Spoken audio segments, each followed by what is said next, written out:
Hutt City FM, a community station broadcasting on 106.7 from studios in Hutt City. You can contact us at huttcityfm@gmail.com. Your weekly Hutt magazine, The Hutt Weekender, with Lisa and Craig on Hutt City FM. And that was Simon and Garfunkel with the song Old Friends Bookends. And why did you pick that, Craig? Because it's a really terrific song. And we're speaking to Steve Opie from Age Concern. And you often hear about Age Concern, yet a lot of people don't know what they actually do. Wow. And it's about, first, Stephen, what sort of age are you talking about when you talk about Age Concern? Is there a cut-off, or is it like 55 to whatever, or...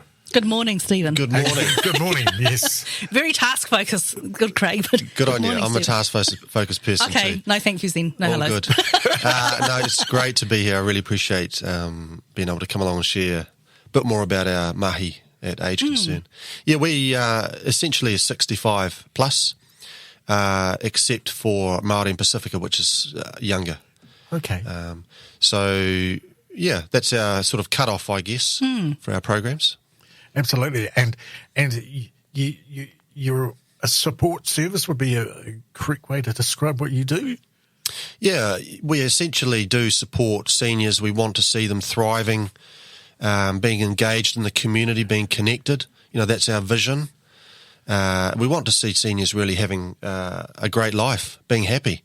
That's what it's all about. And so, yeah, we're here to support seniors and create opportunities for them to connect, get information that they need, and, you know, the knowledge they need to live well, age well, really, I guess.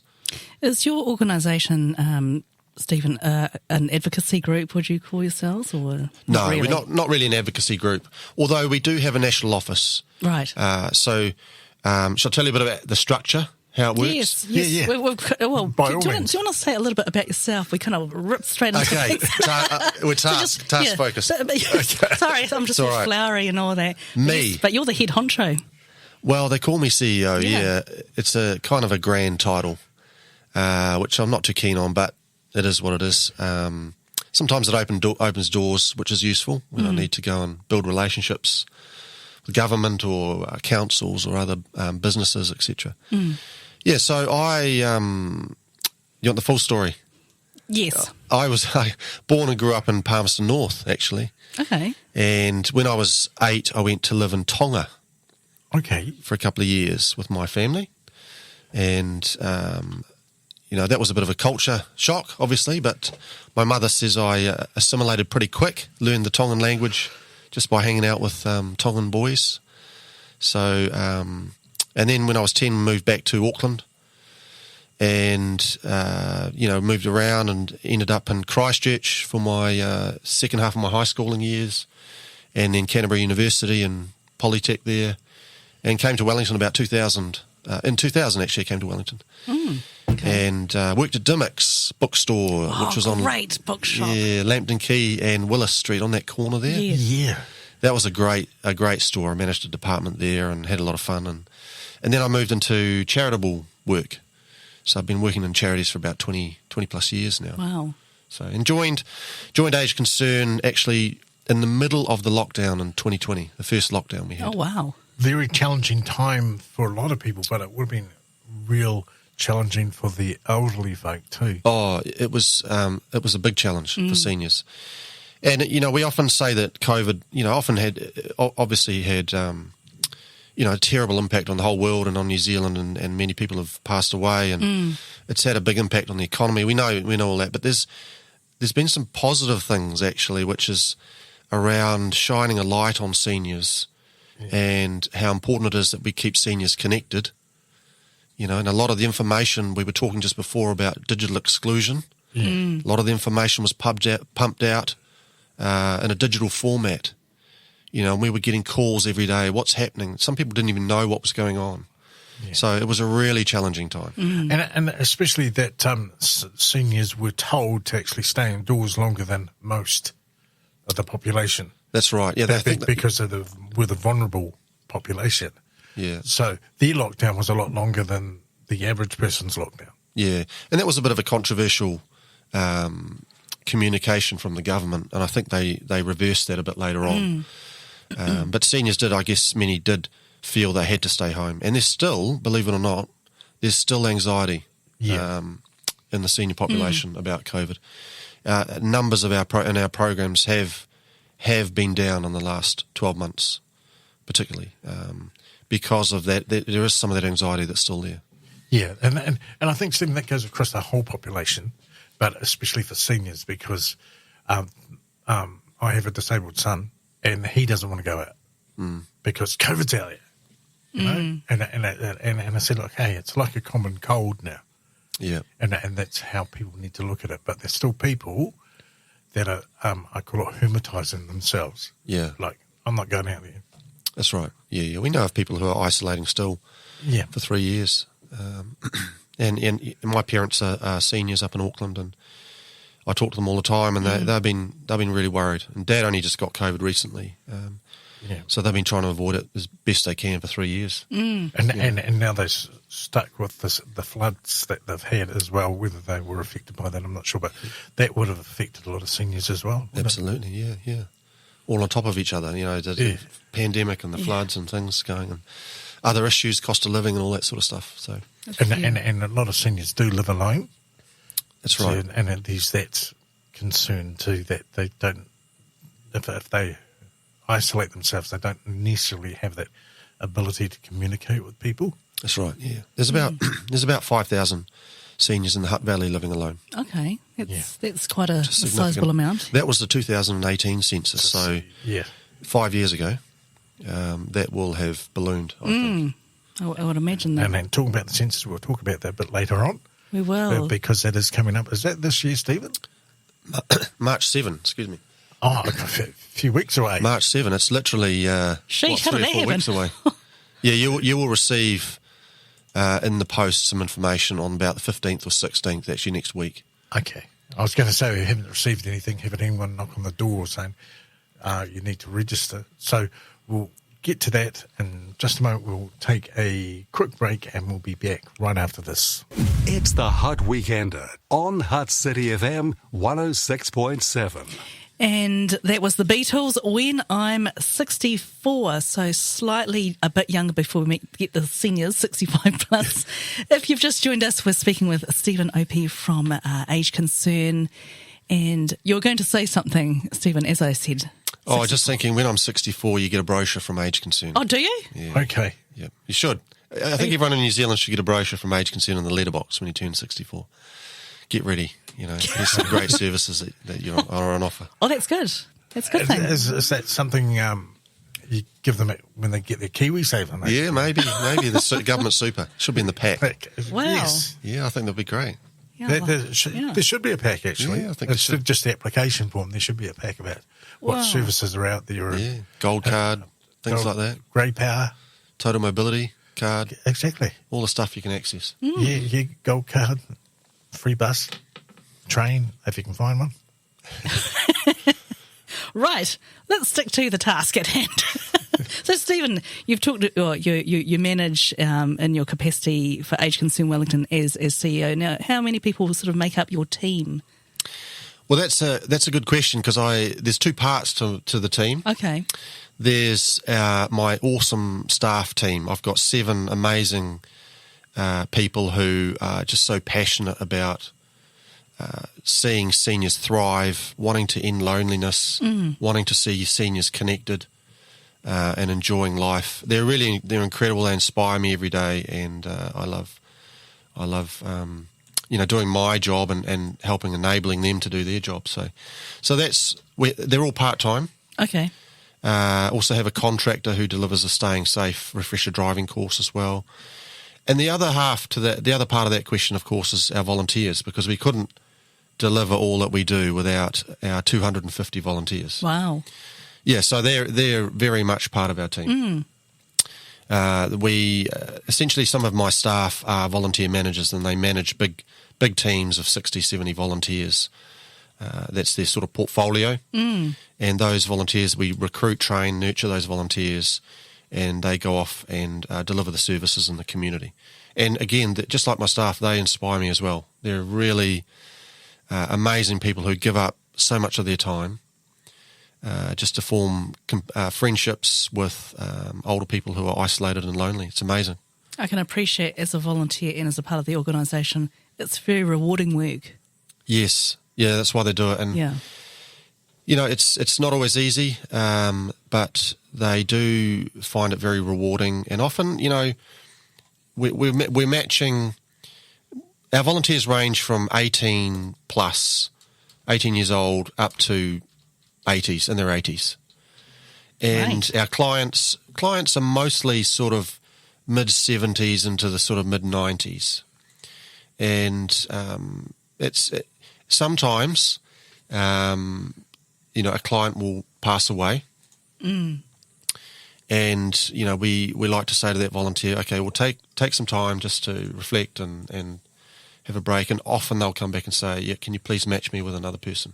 Because they just found it so rewarding, so impactful for them. We often talk about mutually beneficial companionship or friendship for the volunteer as well as the client. I can imagine as a volunteer, you talked about the age range, 18 to 80s, and you get a lot of, you know, perhaps insights into things you wouldn't normally get, you know, both ways, as you said, the volunteer and the seniors.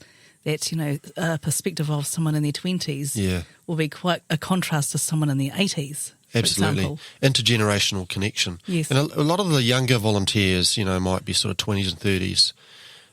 Often they're professionals, often government employees. And what they're often looking for is that intergenerational connection with an older grandparent figure in their life because maybe they don't have grandparents. Right. Or maybe they're from overseas and their grandparents live in another country and they're missing that intergenerational connection. We had a doctor from the Philippines. He came to New Zealand, moved to New Zealand, and I think he relocated to Lower Hutt, and we matched him up with a client in Wainuiomata. And he was just missing intergenerational connection because he had that as a doctor, as a GP in the Philippines. But I'm not sure what he was doing here, but he just missed that connection. So that's why he came to Age Concern. Fantastic. If you've joined us, we're speaking with Stephen Opie from Age Concern. Now, the history of the organisation Age Concern, can you tell us just a little bit about that? Yeah, Age Concern began in 1948 in Otago, and it began as what was called an Older People's Welfare Council. And they identified the needs of seniors in the community, and they started an organisation, and it spread slowly throughout the country, spread to Wellington. And in 1975 in Wellington, there was a big meeting, a big hui, I think involved the Wellington City Council and others, about actually formalising an organisation to focus on the welfare and well-being of seniors. And so it was incorporated as a society the next year, 1976, as the Wellington Older People's Welfare Council. And then all those welfare councils joined together in the late 80s and early 90s and became Age Concern. So Age Concern, there's over 30 Age Concerns around the country, and they're all separate, all autonomous individual charities with their own budgets and board and constitution. And there's a national office. And the national office, you asked about advocacy. Yes. The national office does the advocacy stuff. You know, they lobby the government, they put in submissions for upcoming bills and things like that, and build relationships with ministers and the Ministry of Health and things like that. And there's some central contracts for us to deliver services which come from the Ministry of Health, etc. So that's kind of how it all grew, I guess, here in Wellington, yeah. And so you mentioned the 30 autonomous organisations. Do you have like get-togethers from time to time to share good practice and share what's been happening? Do you have conferences in hui? Yeah, surprisingly, when I joined, they weren't actually doing that. But COVID forced, in a way, the 30 organisations to come together. And we, of course, with technology now, we just do it all on Teams. Once a month, all the managers sit there and we just talk about issues. And yeah, we do have a conference once a year. It's coming up pretty soon. But again, we haven't done that in person for the last 3 years. So I think collaboration and sharing is the way to go. We don't want to reinvent the wheel. No. So we share resources and we get resources from other age concerns, which is great. Fantastic. You're on the Hutt Weekender. We're speaking with Stephen Opie from Age Concern. We're just going to have a short break and we're back right after this. This morning we're speaking to Stephen Opie from Age Concern. That was Monty Python. Always look on the bright side of life. And one of the last lines there, but your headset on, it was, old people, you moan. But all those organisations we're speaking of here, all those organisations that they knew of before are becoming very inaccessible. They say, go on your computer and do it. That's right. It's like, but you're talking about an 85-year-old or a 90-year-old who can't be bothered with that. They just want to talk to a live person. And recently the banks have reduced their hours back to 70 hours. It's like they don't want public interaction. Yeah, it's unfortunate. I mean, last night I was trying to do something to fix my daughter's mobile. And I was navigating the website of the mobile company and I could not find a phone number. I just wanted to talk to somebody. They don't want you to call them. They don't want you to call them. And that's really hard, especially for an older population who did not grow up with digital technology. Exactly. They're not digital natives. A smartphone can be a really difficult thing. We run tea and tech workshops where people can drop in and bring their device and we can help them with, we partner with ANZ Bank to do that and their staff come along and they can help with online banking and things like that. But sometimes someone will bring a tablet that their family has given them, which is wonderful, but they say, I don't know how to turn it on. Oh dear. Yeah. Or the fundamentals. And often, the staff will say, right, well, let's just connect to the Wi-Fi. What's Wi-Fi? Exactly. These are new terms. It's new. It's new. It's a whole different language for them. It is. And what's happening in society is that society is expecting them to adapt. Yeah, which is unfair. Government departments. Yeah. You used to be able to, back in the 80s or recently, you used to be able to just walk in and talk to someone. Yeah. You try to do that with the IRD. Do they actually have offices? I don't know. So, I mean, it's convenient to be able to do stuff online, isn't it? And it does make life easier. But, for an older generation, many older people are great with technology. They're fantastic and they adapt and they learn and they love it. And it's inspiring. Yes. It really is inspiring. But for some older people, it is too hard. It's too much of a challenge. And you see how technology have changed for them. I remember my grandmother, she saw the advent of radio and television and then the telephone and all these simple devices. We call them simple. But then they come out with a smart TV. How does an old person know how to work a smart TV? Yeah. It's sort of, you make them too complicated. Well, and one of the big touch point issues at the moment is removing of the copper phone line. Yes, and you need a modem. So a lot of older people think that they won't be able to use their phone anymore. That hasn't been explained, or they don't know what they think it's going to be taken away. Which the old technology has been taken away. You need new technology. Exactly. So, and it causes anxiety and concern, and people will ring Age Concern and say, "What's happening? What do I do about it?" Yeah, I'm sort of against getting rid of the copper wire because even in a power cut, the phone would work. That's right. Yeah, and that's a big concern. Yeah, and especially when there's a power cut or there's maybe a civil defence emergency and the power's off, you could still pick up the phone and it would still work. Well, I mean, think about as we all know, the floods in Auckland, and I'm not sure how far ahead the copper wiring, the implementation is to remove it fully. People haven't been able to ring, and smartphones, they do run out of power if the power's off. You pick up the phone. I lived in Tito Bay, and I used to love picking up the phone. You could hear national radio quite well. Yeah. Because of the technology, because the aerial were there, and it was just simple. That's the frequency I got. But, that's sort of instant. Instant, be able to pick up the phone, no other technology needed. That's right. And it was simple. And with put more things in the way, more devices in the way, things can break down easier. That's your, it breaks down, that's your router box. Old person, what the heck's a router box? Yeah, that's right. Or a modem? What are you talking about? Yeah, and it's that change that can be really, really hard and create that anxiety for older people. Now, I think we've been speaking about technology and access, and I think leads quite nicely into, I'm going to jump into the fact that you have workshops, and the census is coming up. Yes, I didn't know that until today. I knew it was coming, but it's next month. And I'm aware that there were issues last time it was implemented with the fact that it was a real push to put everything online, a struggle potentially for non-seniors, but I understand that you're running some upcoming workshops about that. Do you want to tell us about that? Yeah, so census is March 7, and you'll receive in the mail probably by the end of next week. You'll either receive some papers, a census form, or you'll receive an online code. 60% of New Zealanders will receive an online code, and 40% will receive forms. How do they know who to send them to? That's a good question. I asked that question as well. It's based on region. It's based on deprivation statistics. It's based on internet usage and things like that. So it's nothing to do with age, I don't think.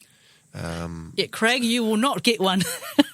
I don't know. And if you get the wrong one, what do you do? Well, they're putting a huge effort into the census this year because of what happened last time. Yeah. And they're engaging organisations like ours, Age Concern, and others like SeniorNet, and we are what's called an assisted completion location. So the difference with this census is that you don't have to fill it out on March the 7th. Okay. Right. So because I remember, and you guys will remember the Wizard of Christchurch used to vanish or try. That's right. Go and hide. Go and hide. Yeah. For the day. Yeah. Now he can't do that. No, you can't. So you can fill it out as soon as you get it in the mail. You can fill out your census form, and then you post it back, or does some? Or you do it online. Yeah. If you've got the code, or you post it back, and even this time, if you don't want to go to the post shop or the post box, you can ring the number and they'll come and collect it from you. So when you say online, I know we're talking about the online aspect, but Stephen, when you say online, is there a login, or is there just one code, or is that going to be really simple, or is it going to be you need this login and you need to register here? And I think the code you just pump the code in put the code in the computer, and it will know who you are. So that code is associated with you at that address. Okay. So then you fill in the form. Yeah. So we've got 5 special events around the region. We've got one here at Walter Nash. That's on March 6th, starting at 9:30 to 12:30, and people can just drop in. So older people can bring their online code or their forms. They can bring them down, and we will help them fill it in. So you'll have a set of computers there, will you? Yeah, we will. We may even have some Stats New Zealand staff available as well. Cool. So there were some changes into the law that allowed for other people to help. Yeah. Fill in their census. So we can now help somebody fill in their census. Yeah, because last census my disabled son had to fill it out. Yes, you have. And it was pretty rigid, I think. It's like, and you got asked whether he filled it out. It's like, yeah, he did, but I don't know how good it would be. Yeah, that's right. So yeah, we can assist seniors now. So there's one at Walter Nash, there's one out in Upper Hutt, a couple in the city, and one out at Lyndon and Tawa. Stephen, can you email us those details and we'll publicise them? Yeah, we will. It's on your. I'm just looking on your website, just doing a bit of multitasking. Yeah. So I think they're all listed here, and we can. Yeah. If you go up to the top, there's a news link on the far right, news and blog, and I think there's a census page under there. Yes, there is. Yeah, which has all the details here. Great. Yeah. Well, thank you for sharing that with us. We're just going to have a short break, and we'll continue our chat with Stephen from Age Concern right after this. It's called to 11. How did that happen? So we've been speaking with Stephen Opie from Age Concern, and I feel, Stephen, I don't even know if we've just scratched the surface. We're just getting into it. But I think something that we that it's important to share or to ask you about are the services that Age Concern offer. There, and you have quite a range of services that you offer. Yeah, we do. A lot of our services focus on social connection. Because, as I was saying just before in the break, that one of the biggest surprises for me joining Age Concern is the prevalence of loneliness. And we meet people, engage with people every week who are lonely, seniors who are lonely. They often don't have family or friends. They're by themselves, and it's not uncommon for them to say, look, you're the first person I've spoken to in days. So loneliness is a huge issue, isolation, which leads to loneliness, of course. So a lot of our services are geared towards companionship, to creating that social connection, giving seniors opportunity to connect with other people. We have a visiting service. I talked a little bit about volunteers matched up with clients, and they go in for a cup of tea and they play chess and they can watch the chase or whatever they enjoy. Read the paper, because a lot of the clients have low vision or vision impairment. Might read the paper to them or whatever. So, and they can strike up an amazing friendship. And they'll often do stuff at Christmas time with the volunteers' family and things like that. Oh, that's lovely. So that's a great service. And then we have the walking service, which is exactly the same, except they don't sit and have a cup of tea, they go for a walk. And that's been hugely popular. We started that just before lockdown. We've got just over 65 clients now around the region, including the Hutt Valley. And they go for a walk. And for many older people, mobility is a big deal, is a big issue. And so my team often use the phrase, move it or lose it. Yes. Keep moving. You've got to keep moving. And so, I mean, that's a huge piece of advice for any person. Any old, in fact, any person. Yeah, anyone. Yeah. It doesn't matter. Yes. How old you are. Just keep moving. Especially in today's society where a majority of the jobs are sitting in front of a computer for 8 hours. It's terrible. That's me. I don't move as much as I should. That's what I do. Yeah, I sit there and push buttons. Push buttons. Look at a screen. And back when I was growing up, there was always being the milk boy or the postman, or there were always really physical jobs, Yeah, that's right. Labour-intense jobs. That's right. The walking service, we have Steady As You Go falls prevention classes around the region. I think there's 7 or 8 of them in Lower Hutt, which are gentle exercise classes, again, to increase strength and balance and confidence, particularly in walking, but also huge social connection element to that as well. I had a participant say to me last year, he says, Stephen, it's 60% social connection, 40% physical exercise for me. Come to this class, and that's what the elderly need. Yeah, is the social connection. That's what a lot of them are craving for. That's right. And I saw a horrendous statistic recently about how lonely they feel. Yeah, they feel really lonely because they've had their partner. Because we're talking about people that have been married 60, 70 years. So a couple of people I know can't managed a couple of years. And marriage was companionship. That's right. And they're looking just to have companionship, don't they? That's right. I often think to myself, if I could get a 40-year-old, a bunch of 40-year-olds in a room, and get them to try and imagine what life would be like 40 years from now, so when they're 80. And because people are living longer, that's right. That's a reasonable expectation. Yeah. That I'm in my 50s and I think, okay, maybe 70, but then you think, well, my mother's 85. Yep. And other relations of mine lived until they're 90. It's like, that is a reasonable expectation. Yeah. If I could get them to imagine that, imagine perhaps that their spouse has passed away, they don't work, so they don't have that social connection through work. What kind of social connections will they have? Yeah. And I think they would start to think, actually, lonely. I'm starting to understand what life might be like for some. Not all seniors are lonely, but we do have interaction with a lot of seniors who are lonely and isolated. And so that's a lot of our services are geared towards creating that social connection. And you do. Sorry, Craig. You go. And a lot of people just work, and they come home, and that's their life. They don't have anything necessarily social. And I have a friend who lost her husband recently, and everything they did was together. Mm. And now she has to think about doing things she likes by herself.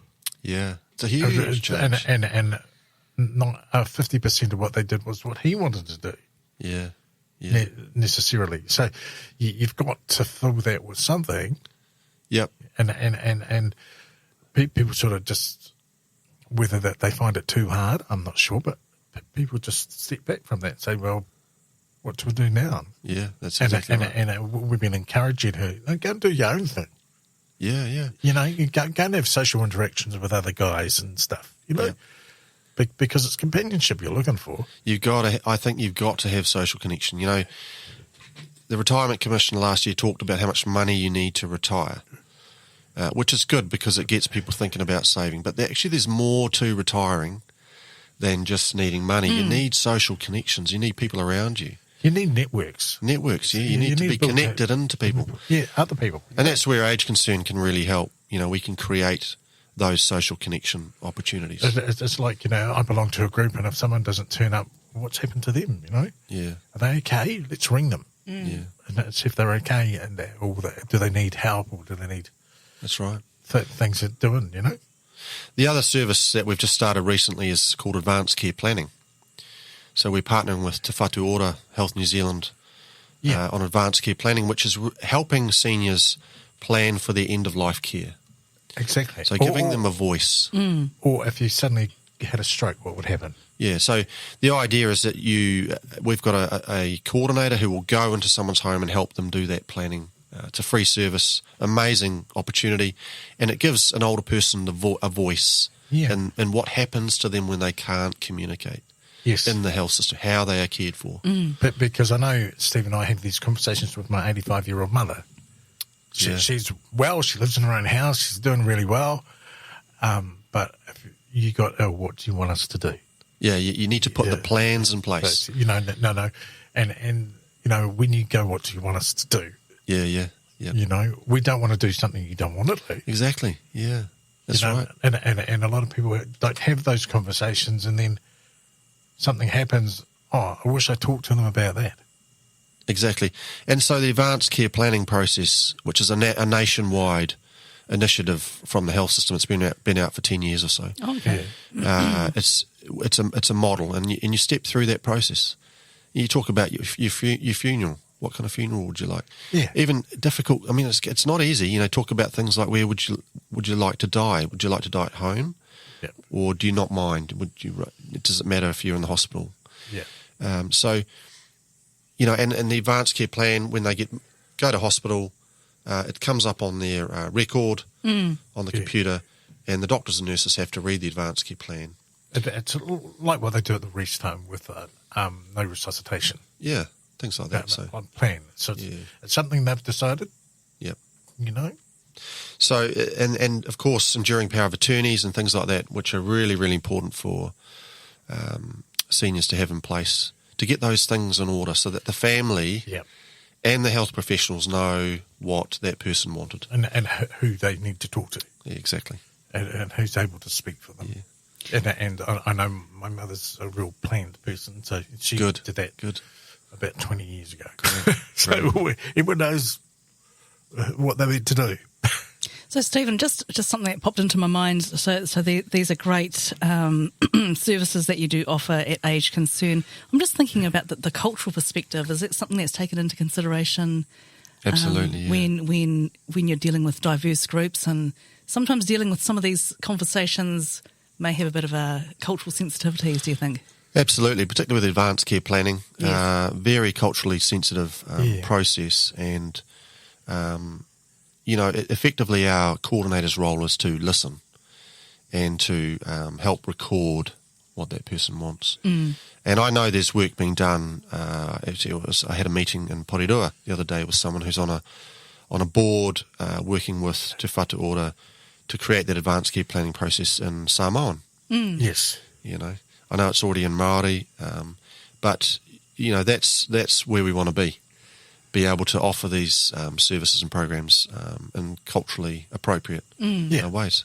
But because you go to a rest home and you don't see many island Polynesian people.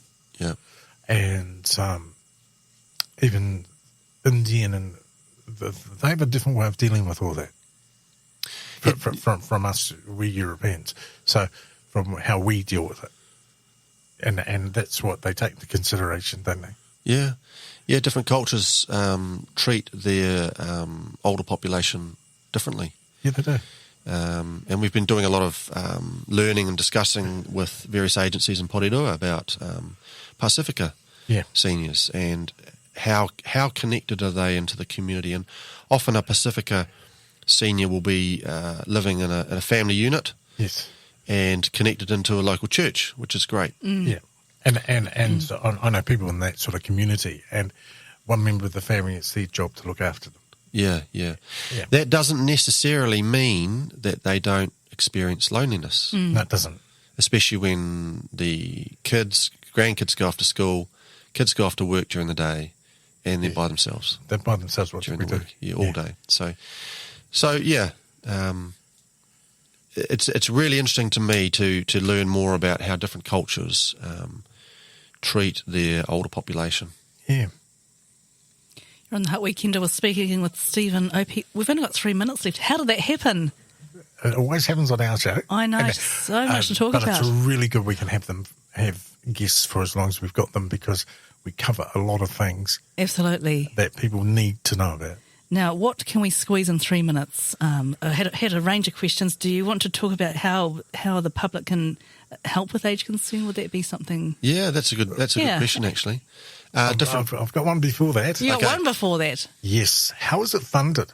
Because a lot of these organisations out there don't, like us, don't get any government funding or any local funding. Yes. How do you get funding, Stephen? So we have a quarter of our funding comes from the government through Ministry of Health, Te Whatu Ora. So that's a lot of our health promotion programs. Contracted services. Yeah, but they're not fully funded. None of those services are fully funded by the government. So, and then we get about a quarter from City Council. So the Hutt City Council is a great partner in what we're doing. They're very generous, and we work with them closely on delivering our services in Lower Hutt. Wellington City Council as well, a great supporter of us as well. And then we have grants. We have to make grants, which is really my job. But donations, we want to grow that donation slice of the pie. So trying to educate the public to say that we're actually a charity and you can give money to us because that really, really helps. It's a brilliant way to get involved. You can also become a member. Yeah. And the other way, of course, is to become a volunteer. We're always looking for volunteers. Just go to the website. There's a volunteers page. You can fill in the form and we'll be in touch. And the website is? acwellington.org.nz. Or our other URL is agedtoperfection.nz. We like that one. And for those people who aren't technology focused, do you have a landline number? Call us on 04 499 6646. Local number. And you will speak to the amazing Anne, who will help you. Absolutely brilliant. I'm glad you have a landline. We have one too. Yeah. No, we get more than 4,500 calls a year coming to that landline. Yeah. Absolutely. Amazing. Yeah. People still need them. Stephen, I think we might have to have you back on. We're just, there's so many more things. I thought, we didn't talk about that. But yeah, thank you so much.